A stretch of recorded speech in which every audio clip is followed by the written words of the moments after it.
Greetings, my beautiful lovelies. Hi, it's Emmy. Welcome back to another retro recipe test. So I received this recipe from Mark.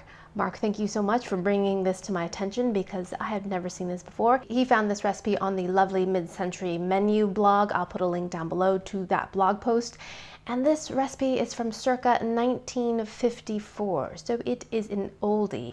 And it involves some familiar cast of characters when it comes to the retro recipes. We've got some sliced stuffed olives, some cream of mushroom soup in a can, and a can of tuna.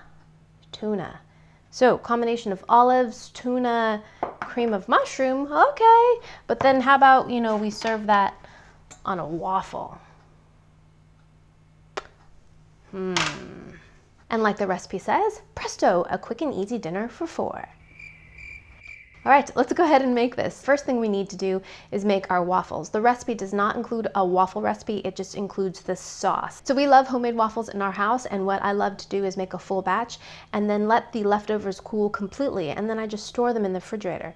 And then you can just toast them right back like you would, Eggo waffles, and you just pop them into the toaster for, a couple minutes and boing! Freshly tasting waffles that, don't require any work. So that's my tip for you today. So the recipe I'm using today actually comes out of this book. This is a fabulous book. I love it. It's by Kenji Lopez Alt. This is the first time I use this recipe, and he references the basic dry pancake mix.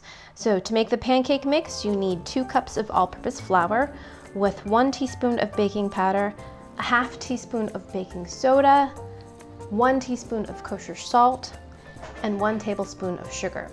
And Kenji says that you can make a big batch of this and store it in a glass container and it'll keep for a couple months, which is a great idea, but I never managed to do that, so I always have to measure this out. But save yourself a lot of hassle and just make a big batch of it because the pancakes are delicious. So next you're going to separate your 2 eggs, and then you're going to whisk the egg whites until they form stiff peaks.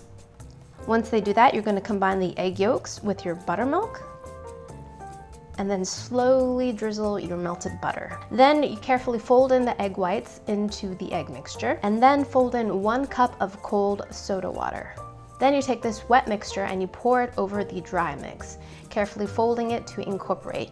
And you're going to cook this in your waffle iron. And so Kenji says using the low temperature ensures in a crisp waffle, and I didn't really get that. These are pretty soggy, as you can see, but I'm going to re-toast them for this recipe. So maybe I was impatient, I didn't cook them long enough. I cooked them for over 10 minutes, but maybe my waffle iron is set very low, not sure. Flavor is very good, but the texture is not really I don't really want soggy, floppy waffles, so might have to try this recipe again.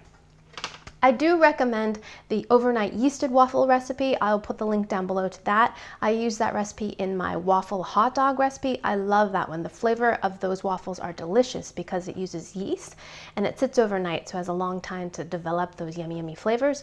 Like that recipe a lot. So check that one out. Time to make our sauce. We're going to take a can of cream of mushroom soup. Now, I haven't had this in a very long time. My mom actually used to make this as soup for my brother and I with a little bit of milk, and we used to love it. I remember it being very, very salty. We actually liked it in its gelatinous form, like right out of the can. I remember being so salty. All right, a walk down memory lane. How about you guys? Do you have any classic family recipes that use condensed soups?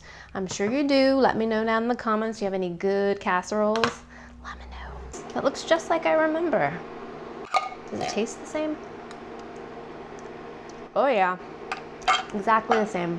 Very, very salty, canned mushroomy, and yeah, not too bad. Very, very thick consistency. To that, I'm supposed to add half a cup of milk, and this is a 10-ounce can, so I'm going to use a little less than half a can. Then you dump in a can of drained tuna fish. I'm going to save a little bit for garnish, but the most of that's going to go in there. Now we're going to add our stuffed green olives, 1/4 cup. I'm going to save a few of those for garnish as well. And that's our sauce right there. It looks a lot like it did before. It's just, thick and chunky.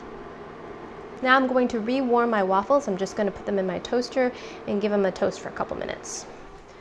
Doing, doing. We are now ready to plate. My sauce is hot. My waffles have reheated.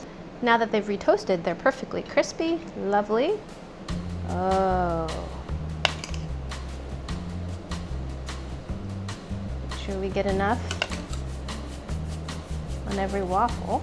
Okay, now we have to remember what is in this sauce. So we'll add some tuna. Of course, we have to add our olives.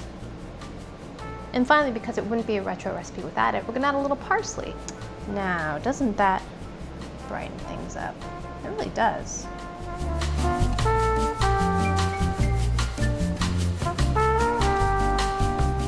All right, here's the beast. And I have to say, as far as retro recipes go, this one came together super fast, as long as you have your waffles made in advance. It doesn't smell so great though. The combination of tuna fish and cream sauce, not so appealing, but let's give it a taste, shall we? All right, gonna get some waffle. Make sure we get some olive in there. Itadakimasu.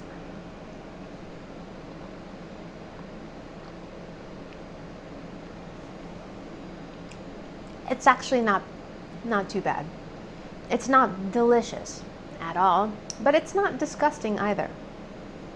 The waffle just becomes bread, slightly sweetened, a little bit toasted bread. You just got to get your head wrapped around that. The sauce itself is pretty salty. It tastes mostly of the cream of mushroom soup, and even with that additional half a cup of milk, it is still very salty. I would get the reduced sodium next time, for sure. I mean, not that there would be a next time.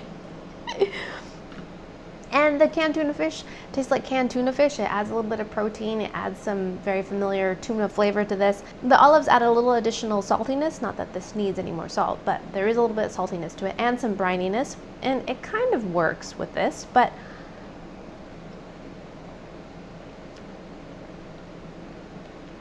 it's actually not too bad. You just kind of have to get around the idea that the waffle isn't covered with maple syrup. It's covered in cream of mushroom tuna fish sauce. It actually looks a lot worse than it tastes. It tastes pretty benign, especially if you're a tuna fish fan or tuna casserole fan. You'll know that this is a very familiar flavor. Creamy, rich, milky base.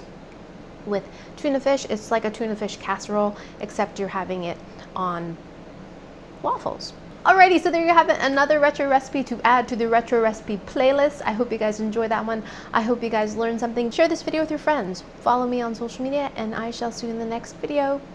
Toodaloo, take care, bye!